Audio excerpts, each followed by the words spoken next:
glorious moments. പിശാച് എന്നാൽ ആരാണ്, എന്താണ്? ഭൂമിയിൽ നരകം തീർക്കുന്നത് ആരാണോ, എന്താണോ അതാണ് പിശാച്. അപ്പോൾ ചോദിക്കും, എന്താണ് നരകം? മനുഷ്യരുടെ സ്വാതന്ത്ര്യം, സാമൂഹിക നീതി, സമത്വം, തുല്യത ഇതൊക്കെ എവിടെ നിഷേധിക്കപ്പെടുന്നോ ആ സ്ഥലമാണ്.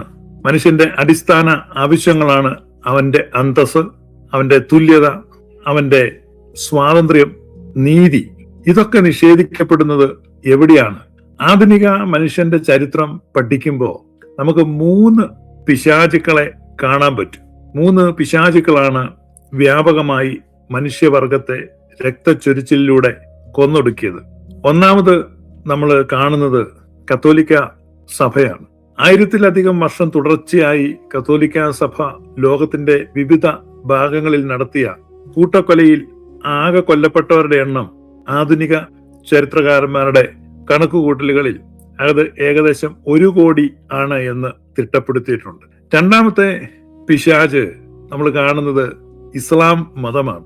ഇസ്ലാമിന്റെ ആവിർഭാവം മുതൽ അതിന്റെ എല്ലാ വളർച്ചയും വികാസവും വാളിലൂടെയാണ്, രക്തച്ചൊരിച്ചിലൂടെ, കൊലപാതകങ്ങളിലൂടെ, അടിച്ചമർത്തലിലൂടെ, കലാപങ്ങളിലൂടെ, കൊള്ളകളിലൂടെ, യുദ്ധങ്ങളിലൂടെ, ഇസ്ലാമിക ഇൻവേഷൻ, ഇസ്ലാമിക രാഷ്ട്ര സ്ഥാപനത്തിലൂടെ ചരിത്രത്തിൽ കൊല്ലപ്പെട്ടവർ ലക്ഷക്കണക്കിനാണ്. മൂന്നാമതൊരു പിശാചിനെ നമ്മൾ കാണുന്നത് കമ്മ്യൂണിസമാണ്. കമ്മ്യൂണിസ്റ്റ് ആശയങ്ങൾ മനുഷ്യർക്ക് സമത്വവും സാഹോദര്യവും സ്വാതന്ത്ര്യവും ഒക്കെ വാഗ്ദാനം ചെയ്തെങ്കിലും അക്ഷരാർത്ഥത്തിൽ ഇവയൊക്കെ നിഷേധിക്കപ്പെടുന്ന, മനുഷ്യരുടെ അടിസ്ഥാന ആവശ്യങ്ങൾ, മനുഷ്യ അവകാശങ്ങൾ ഇതൊക്കെ ധ്വംസിക്കുന്ന അടിച്ചമർത്തലിന്റെ ഇരുമ്പ് മറയാണ് ഓരോ കമ്മ്യൂണിസ്റ്റ് രാജ്യവും.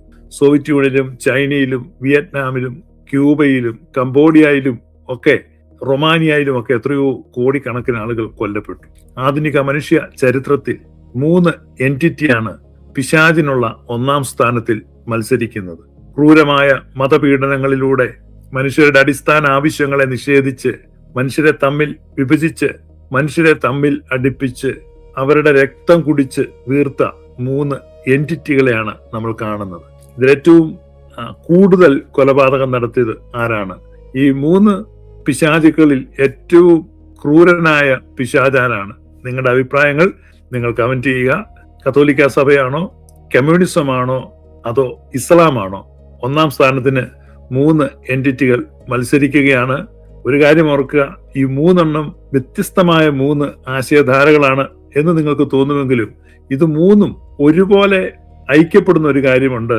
ഇവർ 3 അടിസ്ഥാനപരമായി മനുഷ്യന്റെ ഡിഗ്നിറ്റി, ഇക്വാളിറ്റി, ജസ്റ്റിസ്, ഫ്രീഡം ഇത് നിഷേധിക്കുകയായിരുന്നു. മനുഷ്യർക്ക് അടിസ്ഥാനപരമായി ജീവശ്വാസം പോലെ ആവശ്യമായ അവന്റെ അന്തസ്സും അവന്റെ സ്വാതന്ത്ര്യവും അവൻ അവകാശപ്പെട്ട തുല്യതയും അവന് ലഭിക്കേണ്ട നീതിയും നിഷേധിക്കപ്പെട്ടു. അങ്ങനെ ഇവകൾ നിഷേധിക്കപ്പെടുന്ന സ്ഥലങ്ങൾ നരകങ്ങളും അവ നിഷേധിച്ചവർ പിശാചുക്കളുമാണ്. അതുകൊണ്ട് ആധുനിക മനുഷ്യ ചരിത്രത്തിൽ 3 പിശാചുകളാണുള്ളത്. അതിൽ ഏതാണ് കൊടും പിശാച് എന്ന് നിങ്ങൾ കമന്റ് ചെയ്യുക. Thank you for watching. Glorious moments കണ്ടതിന് നന്ദി.